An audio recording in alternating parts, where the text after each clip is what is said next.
Hi. Hi. Hi. Hello. I'm curious about Building open, authentic, loving relationship. I'm curious about jealousy.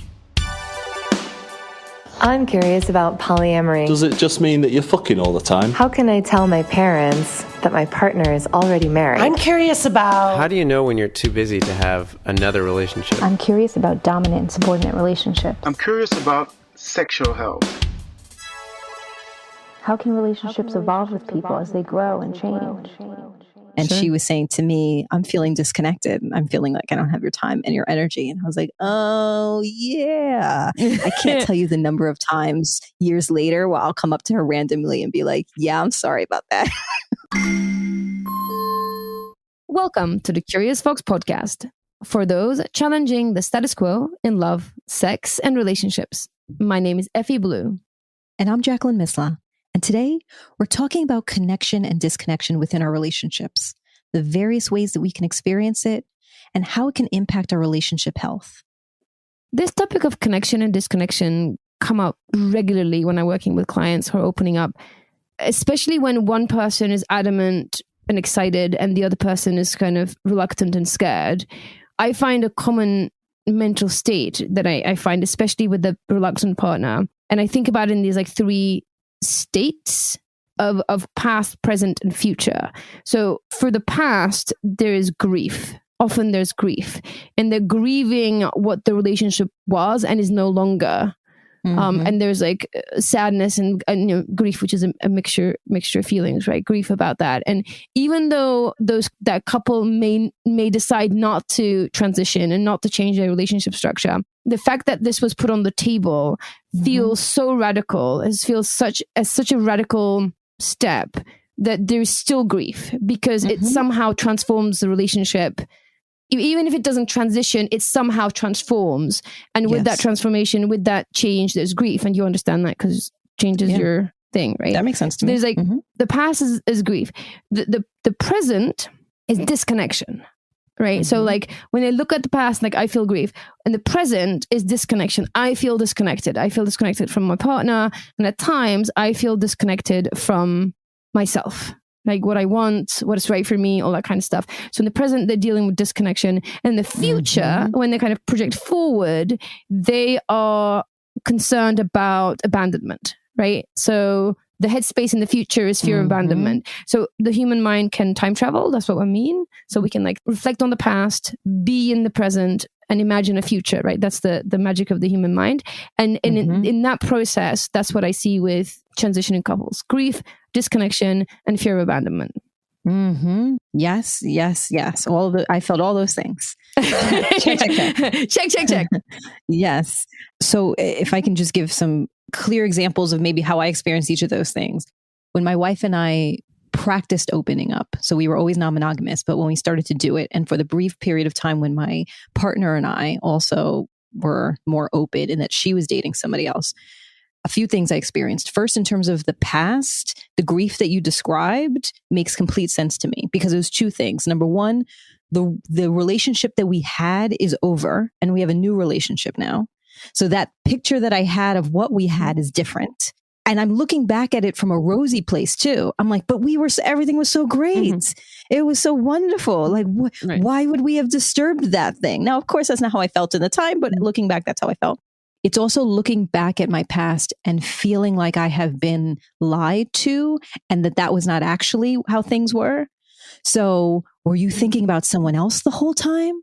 When we were on that date, were you really thinking about when I was sitting across from you, looking into your eyes and you were telling me that you loved me? Were you thinking about, so now I'm revisiting the past and there's a sense of grief that the moments that I experienced that I thought were connection and joy may now actually have been, I am tainting them with the belief that you had something else going on in your mind at the time and that you were not as connected with me as I thought that you were. And so now simultaneously, what we had was great, but also you were lying to me, I think, in your mind and weren't really connected. And also, no matter what happens next, it's not going to be the same, right?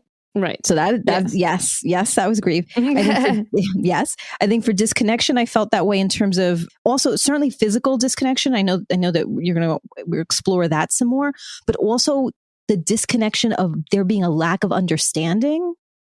So one of the conversations, for example, that my wife and I would have often is I would be saying something and she was like, no, I understand. I'm like, you don't understand. And she's like, no, I understand you. I just don't agree.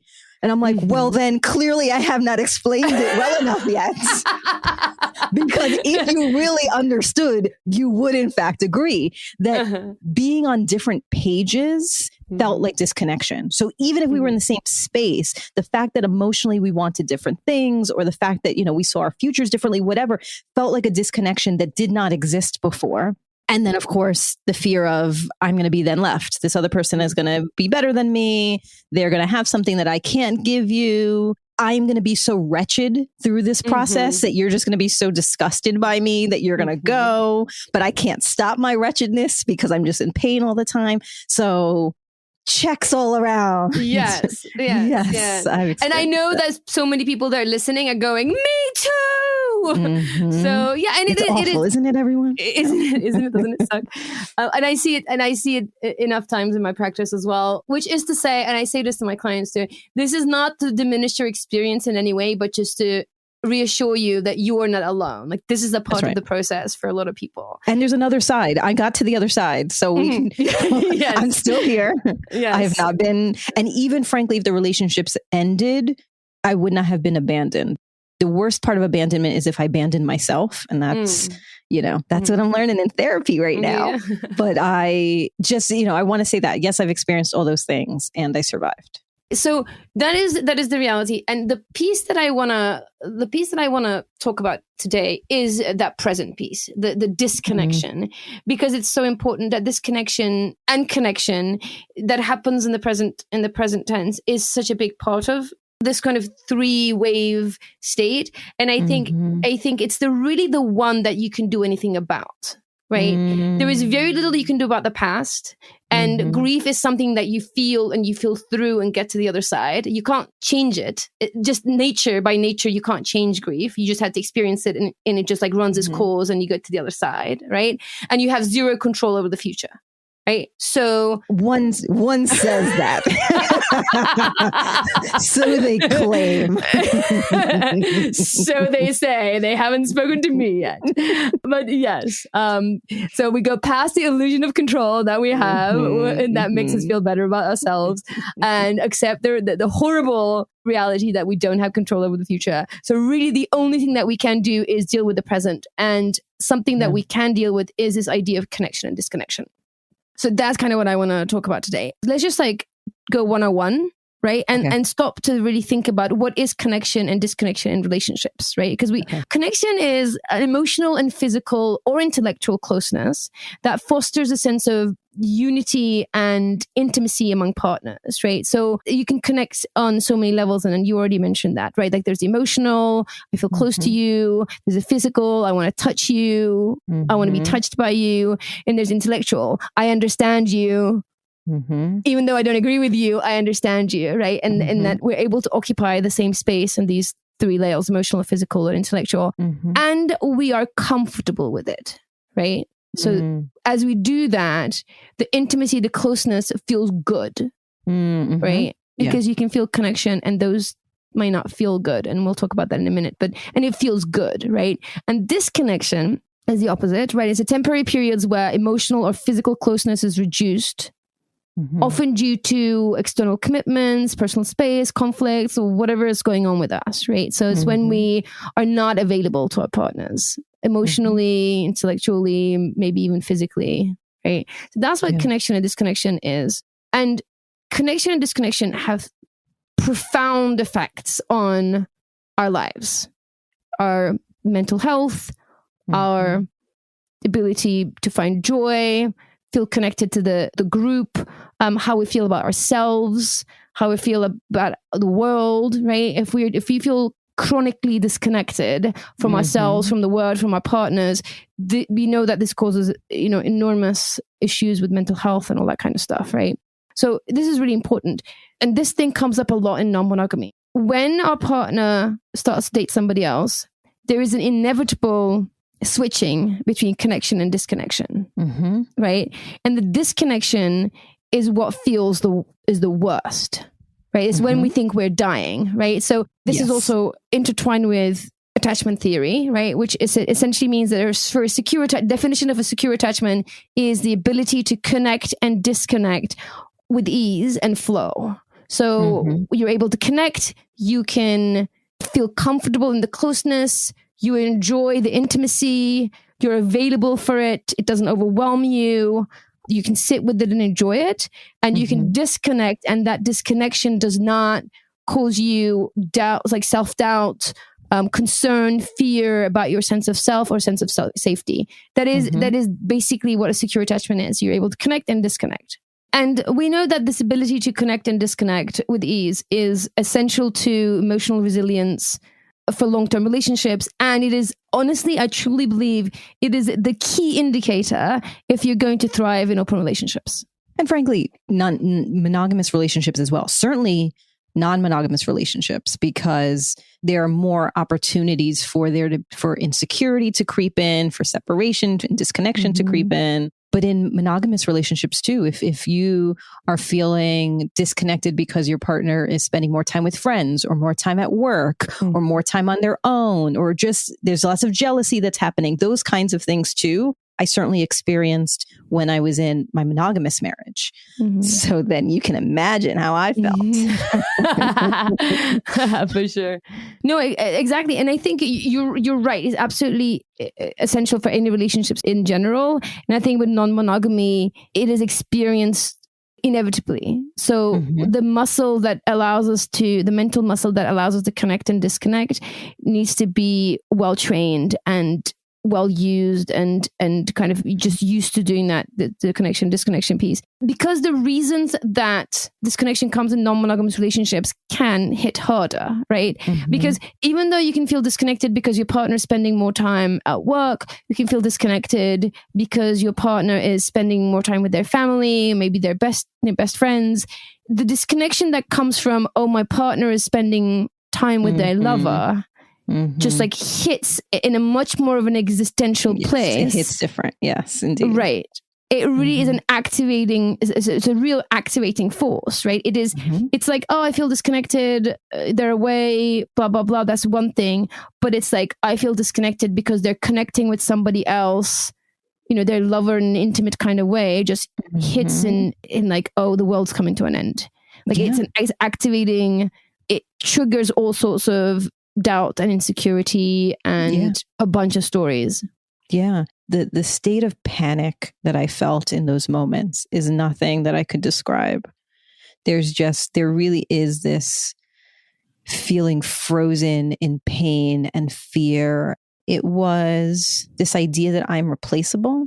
And it was a combination of, I'm not going to be the bright and shiny one anymore, right? And this awareness, which is true, at least again in my experience, where we were married, so we're talking about laundry and dishes and mortgage payments and all those types of things. And you're going on now dates, and you're learning all about each other, and you're having those like long conversations till 3 a.m, and everything is new and everything is fun, and there's no conversation about changing the oil in the car, right? And so there was this awareness of, you're going to have more fun there. There's going to be more new relationship energy. It's going to be more sexually interesting there. And you can look back on this and be like, ugh, this is boring, right? This is not engaging. This doesn't fill me up in the same way. And so there was that concern. Now, of course, my wife kept telling me, I love you. There's stability here. We have shared values. Like, I want this and that. And I introduced non-monogamy. So I understood the concept of this and that. That's like my motto in life is and, not or.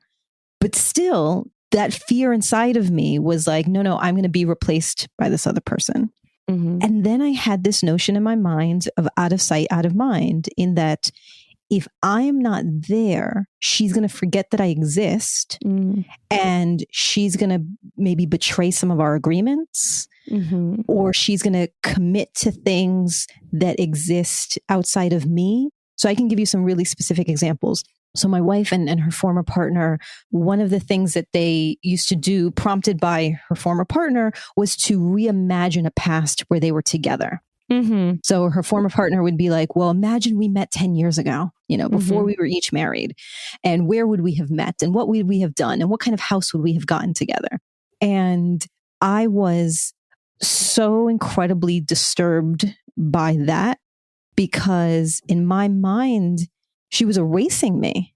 My wife was engaging in conversations where I did not exist. That is the literal worst fear that I had in my relationship.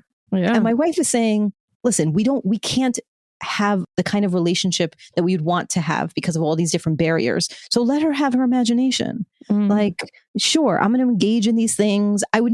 She said, I would never have chosen to go back in time and not have you. That's not a thing that's possible. It's not a thing that I want. But if it makes her feel better to imagine a time when we could have done this thing, then sure, I'm going to indulge her in that. And I really thought it was so incredibly disrespectful to envision a world where I wasn't there and I wasn't her partner. And that made me think that when they are together, she's not thinking about me. Now, of course, she shouldn't be, right? Now, many years later, when I spend time with my partner, I'm not thinking about my wife all the time. But I would very intentionally, and this is terrible to admit, I would do everything in my power to insert myself at all times so that she could not forget me. There would be random texts. There would be phone calls and just being like, oh, you know what I meant to ask you? I forgot to ask you this before you left. I'm sorry. I didn't mean to interrupt, but I just wanted to, right? There was checkings of locations. There was impromptu plan. Like there was so much I was doing to try to sabotage like clitorference. Nice. There's so much that I was doing to try to interfere with their intimacy, interfere with their privacy, interfere with their closeness, because I wanted to set a constant reminder to both of them. I am here. I matter. I will not be forgotten. I will not be replaced. And it exhausted so much energy of mine. Yeah. This idea of connection and disconnection is a two-way road, right? Like you're feeling disconnected from your wife, and she's like, I don't know what you're talking about. I feel fully connected to you, you know? And I experience that now in my, temporarily long distance relationship. I'll be on the phone with my partner, which I haven't seen now for weeks. And he's keep reminding me like, this is like the longest time we're going to be apart. Like just because we had different commitments and visa issues and that kind of stuff. So we're apart and we're having this like temporary long distance relationship. And we'll arrive at a phone call where he'll, tell me all these stories. And then for whatever reason, I'll be like, I'm not available. I'm tired or whatever is happening. And he'll say, you feel really disconnected. Like I feel really connected to you and you feel really disconnected from me. And, I'll be like, yeah, I actually do feel disconnected. So he's arriving fully ready for closeness and fully ready to be intimate, to share, like be available. And I'm like, nope, I feel disconnected. And I project that, and I project that into like, oh, you must be disconnected from me. And he's like, no, you must be connected to me because I feel connection. Right. Yeah. And I see this, in my clients, and you're talking about it. Your wife is like, I don't know what you're talking about. I'm connected to you. I'm right here. Like I'm with you. And you're like, but I don't feel connected. And I see that with my clients too. And I see like, somebody coming back from a date, actually kind of ready to reconnect and like share their experience and like jump back into the relationship. But the person on the other side are like not interested in connecting. So I think it's also important to realize that it's a two-way road. And then you can be just like missing each other like ships in the night. So let me start with the fact that my wife did a lovely thing at some point. She got this quote and framed it and put it up, and told me to put this up on the wall where I can see it all the time. And it's a Virginia Woolf quote that says, just in case you ever foolishly forget, I am never not thinking of you. Oh, yes. Yeah, it was, I like it. She's pretty awesome. And so that was very sweet and it was helpful. Now, cut to years later when I am now in another relationship and I'm splitting my time between the two spaces. Me and my wife are having a conversation and she's saying to me, I feel disconnected. She's saying to me, when you're over there, it's like you're gone. It's like, I don't hear from you. I don't see you. It's like out of sight, out of mind.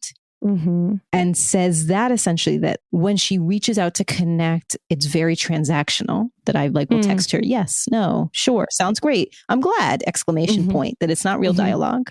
So I named that in the spirit of both people having to make an effort. I remember being on the other side of it. I remember being the person who felt disconnected.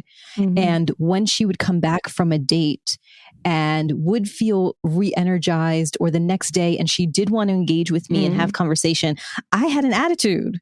I was like, I'm mad about what happened yesterday. I'm still mad that you went out, and in my mind weren't thinking about me, and in my mind we're conspiring around how to leave me and when and how you're going to clear the bank account, like, right, like in my mind this narrative has happened, and so now you want to connect with me. I don't want to. Now, of course, all I wanted desperately was to connect with her in that moment. All I want is desperately to connect with her, but I've built such a wall, and I have told myself that my discomfort is her problem, of course, for her to fix. Yes. So I am uncomfortable with this disconnection. You're going to have to figure that thing out. So I know that you want to connect with me right now. And I know I desperately want to connect with you, but we're going to put that off the table right now, because we need to deal with my discomfort first, and then we can deal with those other things. And so, you know, I had to then reckon with that, the memory of that when I was on the other side of it. And she was saying to me, I'm feeling disconnected. I'm feeling like I don't have your time and your energy. And I was like, oh, yeah. I can't tell you the number of times years later where I'll come up to her randomly and be like, yeah, I'm sorry about that. I'm sorry about all these things. And I think also it's weaponizing connection, right? Like withholding connection, withholding intimacy, withholding closeness is definitely a weapon, you know? And I think if you think about it, when we weaponize anything, most sane people, when they weaponize things like that, they're doing it because they feel scared and they feel they need to defend themselves. So they want to weaponize whatever is available to defend themselves, right? So that's kind of, if you work it backwards, when we withhold connection and intimacy and closeness, it's because we're scared of something, which is what I'm hearing you say. Like scared, sad, and angry are actually very close emotions. Sometimes it's hard to tell them apart. Like I know that when I'm sad, I'm angry. My partner's learned this now. And if I'm like being really angry, he'll actually say like, what are you sad about? Which it just blows my mind, by the way. That's where he's at. Like it's kind of blowing my mind that he's got to a place where he could say that to me and has the space of not being triggered by my anger, because I can get angry and snappy and kind of grumpy, and it is because I'm sad. Like it is, I know this about myself, but in the moment, of course, I don't. I'm just like, I'm angry, like fight response, you know. But ultimately, I'm sad, and I think scared can look like angry, scared can look like sad. So we know those. So like it's worth distinguishing between fear, sadness, and anger, or at least understand the cocktail of it all, you know. And then from there, you're like, okay, why is it coming up for me that way? And then what am I doing? How am I dealing with it? Oh, I'm dealing with it by weaponizing probably the nuclear of emotional weapons, which is connection. Yeah. And I know from experience that when I was acting that way, I did not want to be acting that way. Sure. Like, you know, I would look at how she was looking at me, and I felt the same way. Like, I was like, what are you doing? Like, why are you? Because I not only would withhold then my connection because I was angry about the fact that I felt like she was disconnecting from me, which wasn't the case, of course, based on like she was doing all the things she could, but it was the stuff inside of myself that felt so uncomfortable. But I would then have her prove herself to me. Like, now that you're back, like prove, like don't talk to her for 3 days, or we're going to hang out and you can't even look at your phone. Or like, I remember we went to see a Broadway play together, and we were having a great time, you know, watching the show. During the intermission, I think she went to the bathroom and came back and was like wrapping up a text exchange or something. And I was furious. And I was like, you can't even go one evening without texting her. Like, we are having this great time. You can't even, and that's wild. Right? We're having this whole, she waited to the bathroom break. She did it out of sight. She was just finishing. Like, that was an unreasonable, me being angry at that point. But that's authentically how I felt. And so then I'm like mad for the evening, right? For the rest of the night. And then I'm like, she has to keep like coming back to me to smooth things over. right? To continue to prove to me and show me that she loves me. And that's just a workout. For a person who's afraid that she's going to choose somebody else, I'm really giving her a lot. I'm really adding to the reasons why she should, because I'm being cranky, I'm being spoiled, like I'm doing, but I didn't want to be doing that. Like but I was in so much, I was so scared and I felt so hurt. And I was just like, I felt so much emotion that it only, to your point, translated either to anger and to control. That was the only way I knew at the time how to release those emotions. Yes, which is a fight response, right? So we fight, flight, freeze, or fawn. Those words kind of make us think of these things in limited form mostly. And like, we don't really think that control is a fight response. It very much is, and anger obviously is, but control is also a fight response. So that tells me that when you're afraid, your primary defense mechanism is a fight response, which for you shows up as control and anger, which I totally understand. Like for me, it's flight, right? Like I'm a flighty person. I am the one that wants to disconnect, and I'm not disconnecting like I'm disconnecting, but I really want you to connect with me. I'm like, don't touch me, don't come anywhere near me. Or I'm like this, like not even with anger. It's just like disappear. I might be there in person, but I'm not there in spirit or mind, or I'm literally disappeared. So that's kind of how I cope. And that is again it's a different type of disconnection. What's interesting is so very much anger and control was my go-to. I'm still working on the control piece and the anger piece, frankly, but those have been reduced. But what has come up in its place is fleeing. So I want to flee much more now than I did in the past. And that meant literally, because I live in two different places, that literally meant me leaving and going to another place to be, which I then have learned not to do. But then it meant emotionally, then it was like going to the other room or emotionally leaving. And now in therapy, we're working on me staying there and actually feeling the feelings and being uncomfortable and surviving it. Can you believe that, Effy? What? Can you believe the audacity? That she's trying to have me sit in my feelings and not leave. Get out of here. That's wild. She wants money for this, and you pay her for this. I know. How dare she see those degrees on her wall and then fact check those? Like bad advice. Totally. And by the way, it does happen. It does happen. Like the swing, like you fight from fight to flight, does actually happen a lot for people. Once you think you're healed, like look at me not being angry, and then I've just replaced the anger with like disconnection and if the disappearance. And I'm like, actually, I've just changed one coping mechanism for another. So absolutely, and it's worth saying, right? So we know about this is a reflection of our attachment styles, which we know aren't fixed, right? So perhaps where initially you were showing up as having an anxious attachment style, in this new iteration of where you are, it's kind of moved to more of an avoidant attachment style. Because what I guess might be happening is because you've become so aware that this thing that you're doing isn't good for you, isn't serving you, right? But you haven't quite figured out how not to do it. So you're doing something else instead, right? And then you're going to swing back to a place where you know how to regulate yourself and you understand a lot more, what they call a window of tolerance, this wonderful place, like puppy dogs and rainbows. That's what they say. That's what they say is going to happen. So we'll determined. I go to therapy and I'm like, this thing happened. And I'm like, so I tried this. And she's like, or you could just sit in it. I'm like, no. What about this other thing? She's like, or you can just sit in it. I'm like, but maybe this other thing. She's like, So I'm practicing sitting in it. In the spirit of that, though, I think the thing that helped move me from quite literally feeling held captive by and obsessed with my wife and her other relationship and the fear that was there. And actually, I'll cut to, so I had that experience with my wife. Unfortunately, our opening up process included emotional infidelity on her part, which really tipped the scales for me to feel worried because there actually were lies. There actually were things that were happening. And so the narrative that I told myself at the time was, well, I'm acting this way because of what she did. Had she told me from the jump, had we done this the right way, I would not feel this way. Now let's cut a few years into the future, Miss Blue. And now I'm with my partner And she does all the things. She's like, hey, you know what? I'm gonna go back on the dating apps. I'm gonna start having conversation. Hey, I met someone. I'm gonna go talk to them. Hey, I really like them. I'm gonna meet up with them in person. Like telling me everything along the way. And I was distraught. Can I tell you, I lost 10 pounds. I had to go on Lexapro. Like, no, this is like legitimately fell apart at the idea of her dating somebody else.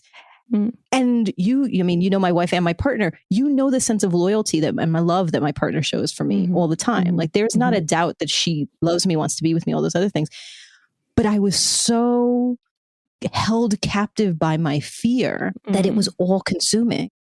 And in both cases, the only way for me to have gotten out of those things is to stop paying attention essentially to them and start paying attention to me. Stop paying attention to what they were doing on Thursday night and start paying attention to what the thing I wanted to do on Thursday night.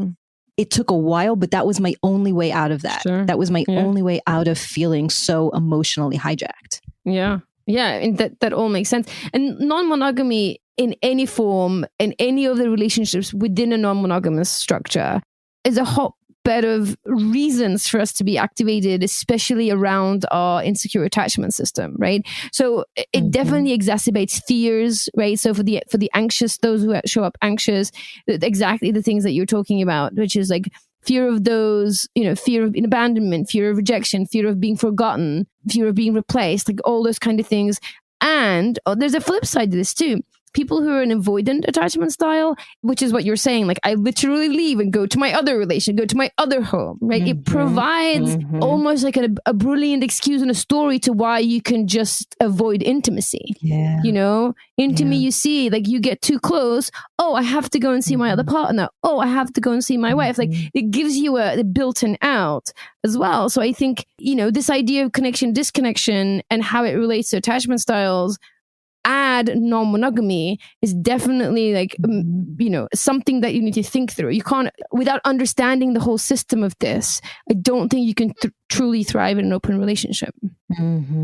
So the thing that you actually kind of figured out for yourself, which is amazing how the brain does, which is like, oh, I had to just focus on myself, right? And I think this is like, so we talked about this idea of connection and disconnection and what it is and how it shows up, especially in non-monogamous relationships and how it affects us. And it's just so essential. It's at the core of all this. Like, how do we deal with this, right? And definitely one of the ways is around self-soothing, right? It is figuring out where your emotional state is, realizing you're dysregulated, realizing that you're activated, and realize that whatever is happening with inside of you, even if your partner is being disconnected, like unavailable, not talking to you, ignoring you, the feelings that you associate with that, the fear that you associate with that, the doubt that you associate with that is all happening inside of you. And that is something you can control, Jacqueline Missler, for those who want control. Let's get it clear. I like controlling everyone else. Let's make sure that we're all very clear. Controlling myself is not the thing that's on the table. Sure. And it's kind of where you do truly have control, where you can self-regulate, you can self-soothe, and find a place where you can look at this somewhat objectively, and you can still recognize the disconnection, you can still recognize the fear, but you're not hijacked by it in a way that you're talking about it. The cure to all of this, right? The cure to the feelings that come up around disconnection is definitely one, self-soothing, right? Self-regulation and connection, and being very intentional about how we're feeling and how can we get to a connection place, right? So you're saying, okay, you're going on a date on Saturday. Let's make sure that we connect on a Friday. Let's connect we also on a Sunday, right? And recognizing that the things that show up in the surface, so that is anger, that's, you know, being grumpy, sabotaging, like all the things that we do, recognizing that it is actually a bid for connection, regulating ourselves. So realize, oh, okay, like I'm doing these shitty things, or even the silence. So the silent treatment that you're talking about as well, like I'm just going to pretend I don't want to connect with you. So all those behaviors are a bid for connection, right? And the more that we can recognize, oh, I feel disconnected, I'm doing all these things which are a bid for connection. Instead, can we skip to the part where we find ways to connect, right? And it is really intentionally thinking through that. And what does it take for us to connect? What does it feel like when we disconnect? How do we cope with that disconnection? How do we then reconnect and sort of go back to where we were? And it is a muscle that we need to really work with. It is, you're absolutely right, like you said at the beginning of this chat, that it is essential for any relationships, but it is, without it, non-monogamy really is a hard slog. That muscle, like if there is a mental muscle, there's an emotional gym that you go and work on things.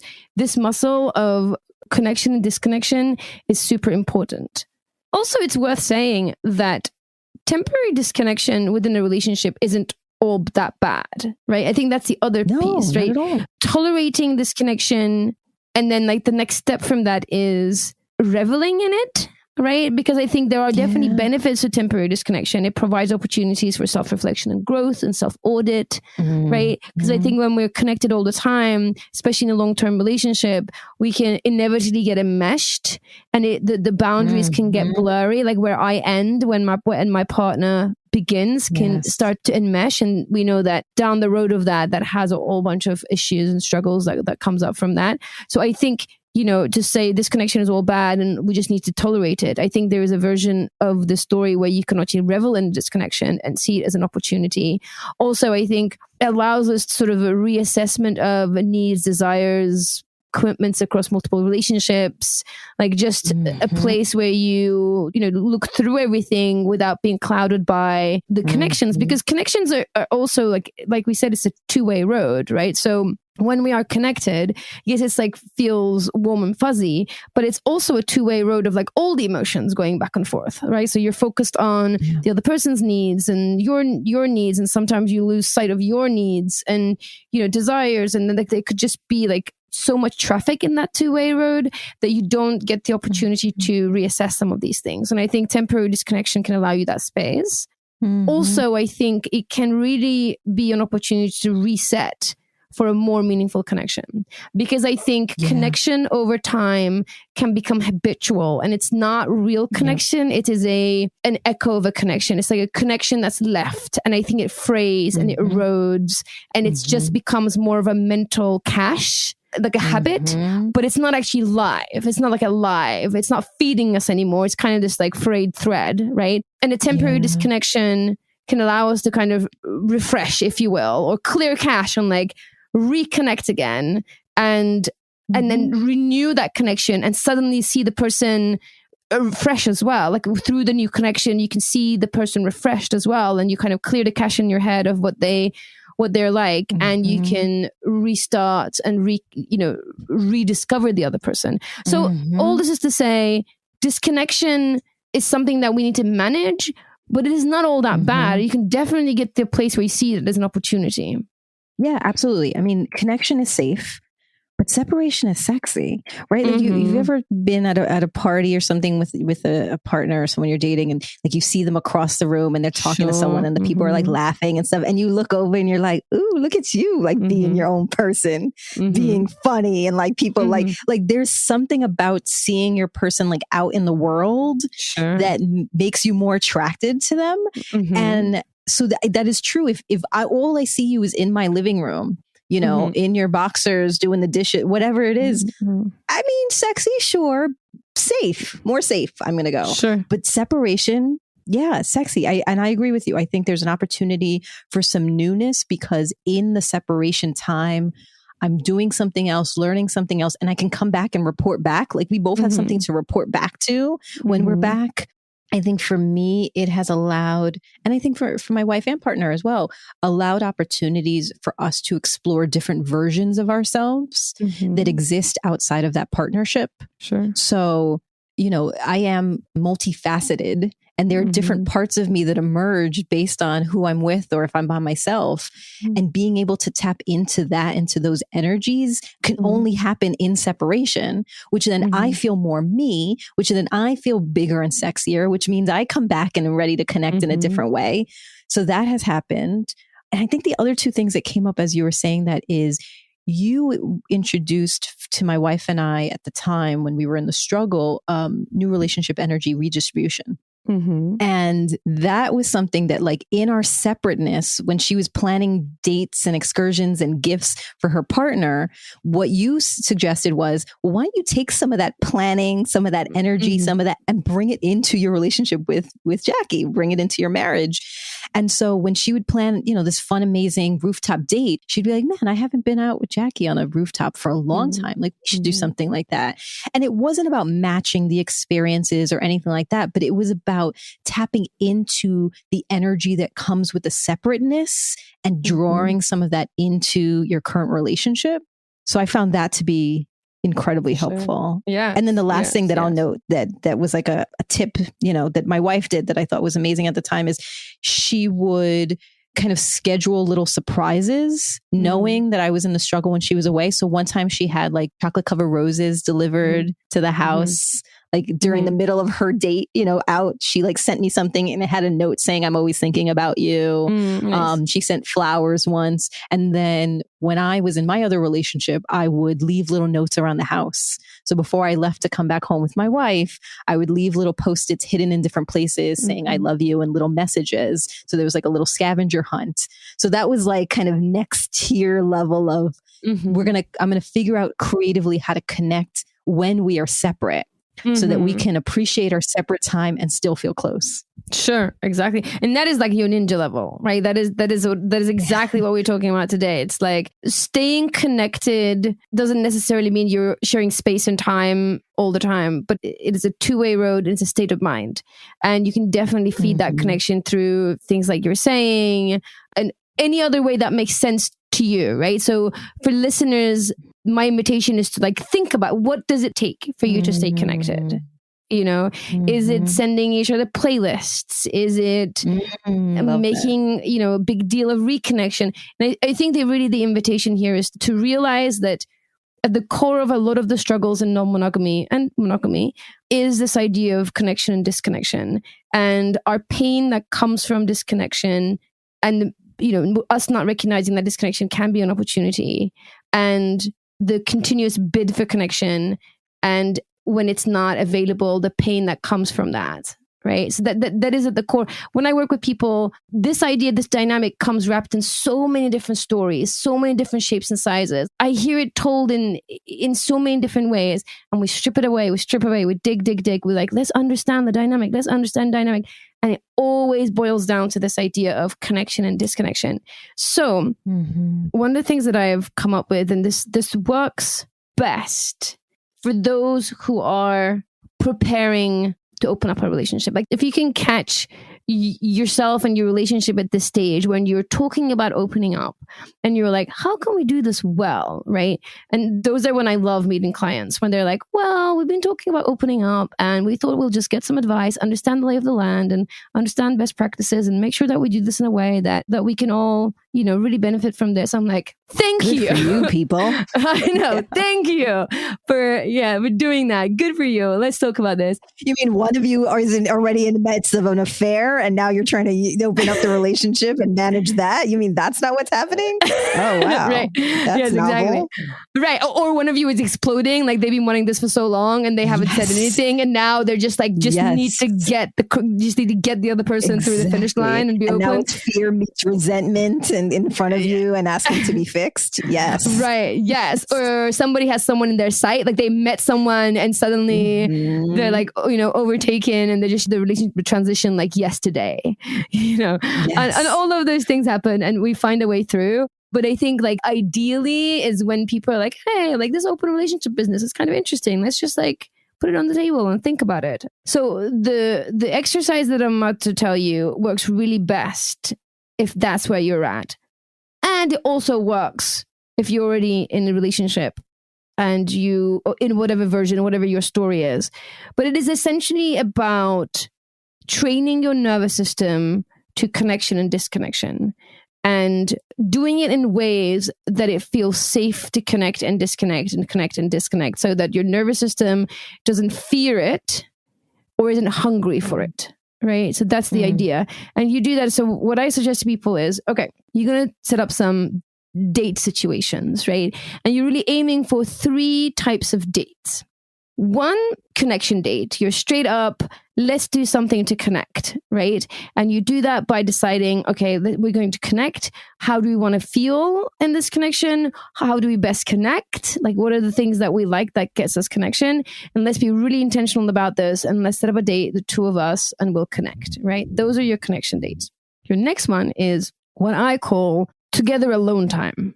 And that is time that you spend in the same space, but separate, intentionally disconnected, right? I should rephrase, not to say like pushing the other person away, but it is really connecting with yourself while sharing space with your partner, right? This could look like we're at home, one of us is reading and the other person is doing yoga, right?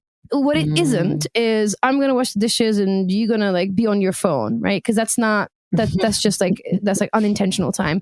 But you're very specifically setting up time and activity to do something intentional where you're connecting with yourself.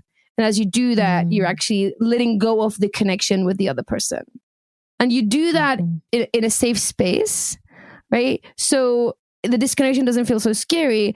And you're also kind of training your mind not to just bid for the connection.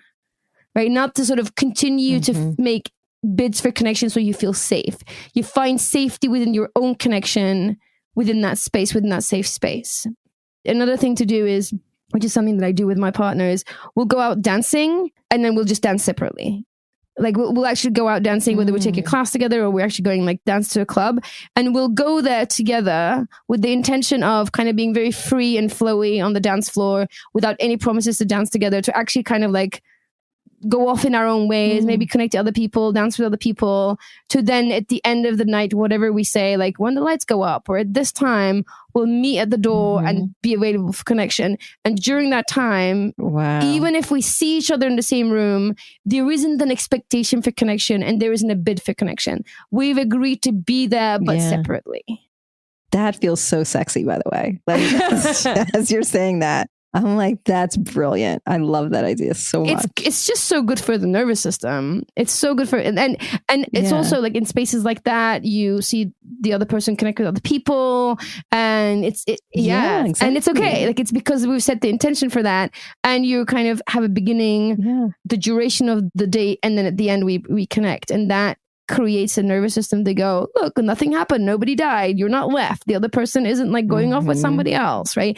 And I've had a really good time because I've spent the 2-3 hours of whatever we're doing connected to myself, connected to my body, choosing connections with other people that is meaningful in a short period of time, and I've like disconnected from them too, right? So it's working that muscle, and that's your together alone time. And the third time is this idea of separate time, right? So you do separate things from one another. You go on date, you take yourself out on a date, right? So you're spending like, for the, Saturday afternoon, I'm going to do this thing. I'm taking up a hobby. I'm going to be at a book club, whatever it is that you're doing. The other person is going to do something for themselves. And that is like very intentional me time out in the world, separate, very, very separate. So no, certainly not dating somebody else, but no friends, hanging out with friends. Is this, you want to plan things that you are on your own? Yes. Or you could be with friends as well?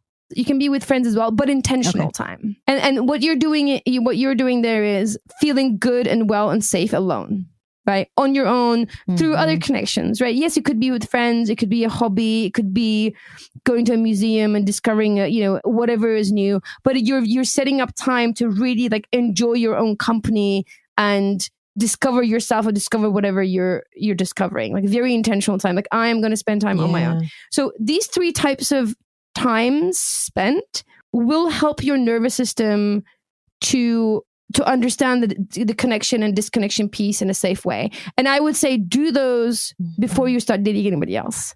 Like give yourself a couple of months of weekly doing those things.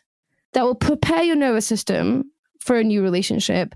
It will also open up space, because the other thing that happens with non-monogamy is, especially if you're in an existing relationship, you're in a routine. Like you go to work, you come home, you eat, so you're in a routine. And suddenly when you introduce somebody into the relationship, that routine is disturbed And that in itself causes a bunch of issues, right? You have to carve out time that is going to take away from something, right? And often you're taking it away from another partner because, you know, we have work commitments. So the next big chunk of time that you have available to you is the chunk of time that you spend within your relationship. And you have another relationship where you're going to carve that time out from the relationship, your core relationship, right? But if you have these three types of dates, times installed into the relationship, you have inevitably carved out time. The time that you spend with yourself initially can then be time that you allocate to a new person, a new date. So you've already carved out time without it feeling scary. And now if you start dating in that time, it doesn't ruin your routine. It doesn't feel like the other person's been, you know, something is taken away from the other person. I love that. And it doesn't mean, I imagine, that it won't still feel scary and hurt and all those things. Yes. It will just not feel as bad, number one. Yes. And to your point, I think we talk about this in non-monogamy, like time is really something that you have to really think about all the time. Yes. How much time you're spending with somebody else, with yourself, with your partners, whatever that looks like. But creating that spaciousness and that discipline and that routine, like you just said, to have that time already set doesn't feel like a disruption. That makes so much sense. Yes. That makes so much sense. And the person who's using that time to potentially go on dates, and the person who is not going on a date at that time has gone into the habit of spending time with themselves. Yes. They've reconnected with maybe old friends. They've taken up a hobby. They've found something they want to interested in. They want to discover. So they've also got into a discipline of, oh, what do I do when my partner's on a date? Oh, like I'll carry on with my hobby. Or I'll, you know, have a drink with my friend that I hadn't seen for 5 years, and now I've reconnected because I've been disciplined about the stuff, you know? So I think it just creates good discipline and good practices and spaciousness for when you start exploring other relationships. Yeah, those are great tips. I wish I would have known this before, Effy. No, you did tell me all this before. We should we should note that. And then you just Effy was ignored it. actually our relationship coach when my wife and I were going through our open relationship struggles. And Effy was telling me all these things, but I only listened to half of them. Yeah, I mean, and this is too bad, but for, you know, really truly, if you were in the beginnings of this, you don't know until you know. I felt, again, like I said, such tremendous pain. And then when I was on the other side of it, I was like, oh, this is what it feels like to be on the date and your partner keeps texting you. Like, oh, Totally. I don't like this at all. I'm sorry that I did that to you. But I love it. I love the advice, and I love it more from a place of trying to continue to be connected with and prioritize ourselves. And that's what I hear is your message overall, is connection with someone else is important and vital to us as human beings. And the most important relationship is the one with ourselves. So let's carve out time to spend that time with ourselves and do it intentionally. Love it. Absolutely. If you love this conversation and you want to continue this dialogue and share some of your stories and questions, then you should jump onto our Facebook group and start a conversation. Go into Facebook, look for our group under We Are Curious Foxes. If you want to read more about this, then you should go onto our website at wearecuriousfoxes.com. On our website, you're going to find a bunch of things. You're going to find episodes, blog posts, resources related to all sorts of topics under the umbrella of love, sex, and relationships, including the blog post that I mentioned about various date night ideas, and a blog post with 3 tips to help you combat loneliness while your partner is out. Some of the things that we talked about today, you're going to see captured there. If you want to hear some of our bloopers, our bonus cuts, some mini episodes, sometimes when Effy and Jackie after hours, if you will, then you got to go to Patreon at, of course, We Are Curious Foxes. If you go there, you're going to be able to tap into all the things that happen behind the scenes, and you're going to be able to find over 50 workshops that we have done over the years, online workshops, really fantastic topics. Go to Patreon, go take a look. If you enjoyed this and you think someone needs to hear it, maybe your partner who you're trying to open up with, maybe you send it to them. Maybe you send it to a friend. We would love for you to go onto whatever app you're listening to, Apple, Spotify, Audible, whatever it is. And first, make sure that you're subscribed or follow to us. Second, rate us and leave a review. We read every single one. And then third, please share this out with other folks so that other people can start to listen along and be curious. And finally, if there is a story or question that you want to share, and maybe you're not ready to share that on Facebook group yet, then you can send it to us directly by sending us an email or a voice message to listening@wearecuriousfoxes.com. This episode is produced by Effy Blue and Jacqueline Missler, with help from Yamur Arkishe.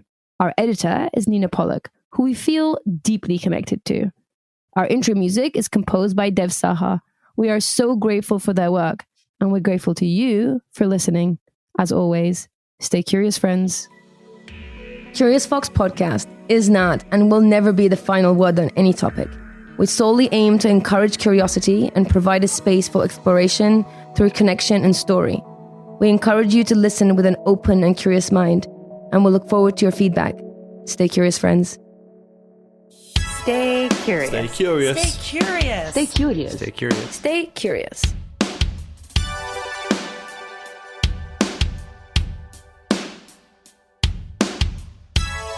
Stay curious.